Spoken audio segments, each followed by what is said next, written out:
முப்பெருமாவில் உள்ள வாராகி திருவிளக்கு வழிபாடு ஆஷாடனம் என்று சொல்கின்ற பெரிய திருவிளக்கு. இந்த ஆஷாடன ஜெயந்தி நவராத்திரி விழாவில் சியாமலா விரதம் என்று சொல்கின்ற நவ நாள் காயத்ரி நடக்கிற சிவராத்திரி நடக்கும். இந்த நவராத்திரியிலே அம்மாவை நாம் வேண்டி வணங்குவது இந்த ஆஷாடனத்திலே பெரும் பங்கு. மாதம் மாதம் வருகின்ற ஆஷாடன ஜெயந்தி போல ஆடி மாதம் அமாவாசைக்கு அப்புறம் வருகிறதும் தை அமாவாசையும் சித்திரை வைகாசியிலே வருகின்ற 3 விதமான நவராத்திரிகள் வருகிறது. அதிலே இந்த ஆஷாடனம் மிக சிறப்பாக இருக்கும். காரணம், ஆடி மாதம் அமாவாசையில சூரியன் தெற்க போறதுக்காக தெற்கிருந்து வடக்கு வந்தார். சூரியன் இப்ப வடக்கிருந்து தெற்க போறார். இந்த ஆடி மாதத்திலே தெய்வ வழிபாடு அதிகமாக செய்ய வேண்டும்.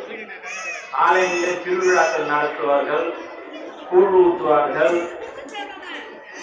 துள்ளு மாவு தருவார்கள். இதையெல்லாம் நாம் வாங்கி பருக வேண்டும். இந்த ஆலயத்திலே ஆடி 1ஆம் தேதி அன்னதான நிகழ்ச்சி முடிந்துவிட்டது. இந்த பஞ்சமி ஆஷாடன பஞ்சமி முடிந்த பிறகு 2வது வெள்ளிக்கிழமை கூழ்வார்த்தல் நிகழ்ச்சி சரியாக 9:30 மணிக்கெல்லாம் கூழ்வார்த்தல் நிகழ்ச்சி நடக்கும். 2வது வெள்ளி. 3வது வெள்ளி பால் குடம் நிகழ்ச்சி நடக்கும்.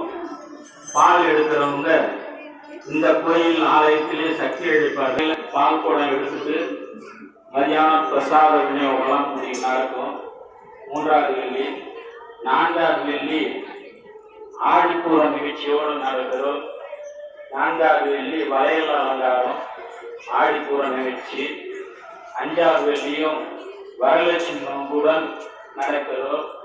அனைவரும் வந்திருந்து ஆலயத்திலே பங்கு கொண்டு சிறப்பிக்க வேண்டுமாறு ஆலயத்தின் இறைவனை தவம் செய்து வேண்ட வேண்டும். விக்னங்களை விடைக்கும் விநாயக பெருமானை முதலாக வேண்ட வேண்டும். அதை போட்டுக்கோங்க. தீபம் அப்புறம் தான் ஏற்றணும். ஓம் சுக்லாம் பரதரம் விஷ்ணு சசிவர்ணம் சதுர்புஜம் பிரசன்னவனம் ध्याये सर्व विघ्नोपग शांतये